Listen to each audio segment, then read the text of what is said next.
आपातकाल के आज 50 साल पूरे हुए और बीजेपी आज के दिन को काला दिवस के तौर पर मना रही है। इमरजेंसी के विरोध में काला दिवस आपातकाल की 50वीं वर्षगांठ पर आज बीजेपी देश भर में काला दिवस मना रही है। इसी को लेकर छत्तीसगढ़ मेडिकल सर्विसेज बोर्ड के चेयरमैन दीपक ने एक प्रेस कॉन्फ्रेंस की। उन्होंने लोकतंत्र की रक्षा के प्रति जागरूक करने का आह्वान किया। दीपक ने कहा कि इमरजेंसी जैसा कदम देश की जनता के अधिकारों पर गहरा आघात था। तो इमरजेंसी के 50 साल पूरे हो गए, जिसका आज बीजेपी पूरे देश में विरोध कर रही है। आज कांग्रेस संविधान बचाओ और लोकतंत्र खतरे में है, इसका नारा लेके चल रही है। हर जगह इनकी बैठकें होती है कि संविधान खतरे में है, लोकतंत्र को बचाना है। अरे भाई, किससे बचाना है ये भी बता दें। संविधान खतरे में है तो किससे है, इसका जवाब ये स्वयं दे दें। मित्रों, ये जो इमरजेंसी लगी थी, ये जवाब आपके माध्यम से जनता को जाएगा कि जो झूठ और भ्रम फैला रहे हैं, संविधान का खतरा इन्हीं कांग्रेसियों से है। और सिर्फ बोल नहीं रहे हैं, प्रमाण है, इतिहास है, दस्तावेज हैं। और लोकतंत्र से खतरा किसको है? जो संविधान से छेड़छाड़ करेगा, लोकतंत्र से खतरा तो उसी को है।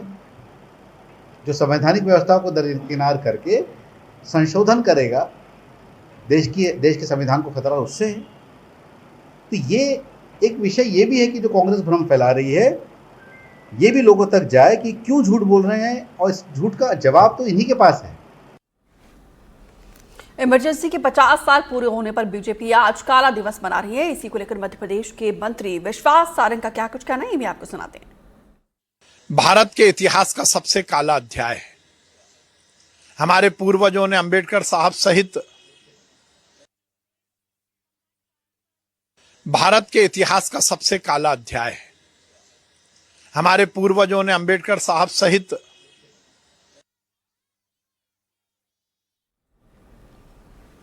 आगे बढ़ेंगे। शिवपुरी से खबर है, जहां पे जिले में एक दबंगई का हैरान कर देने वाला मामला सामने आया है। यहां पे कुछ लोगों ने एक गौशाला में कब्जा करके उसमें प्याज का भंडारण कर लिया। ग्रामीणों का आरोप है कि उन्होंने इस बात को लेकर शिकायत की गई है, लेकिन अभी तक कोई एक्शन नहीं लिया गया है। गौशाला का निर्माण आवारा मवेशियों के रखरखाव के लिए किया गया था, लेकिन दबंगों ने गौशाला में कब्जा करके उसमें प्याज का भंडारण कर लिया। इस मामले में कोलारस एसडीएम का कहना है कि मामला संज्ञान में आया। जांच के बाद से आरोपियों के खिलाफ सख्त कार्रवाई की जाएगी।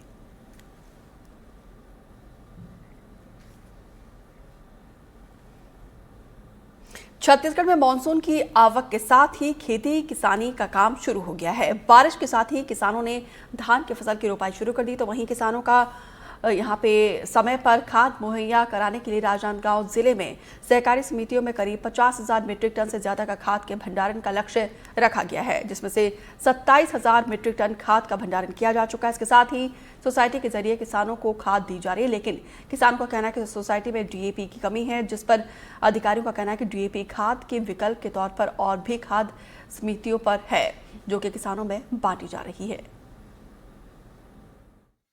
जिले में लगभग 50,220 मीट्रिक टन खाद भंडारण का लक्ष्य है, जिसके विरुद्ध 54.34% मतलब 27,292 मीट्रिक टन खाद का भंडारण हो चुका है और लगभग 20,996 मीट्रिक टन खाद किसानों को वितरित किया जा चुका है। अभी वर्तमान में लगभग 6,296 मीट्रिक टन खाद समितियों में उपलब्ध है।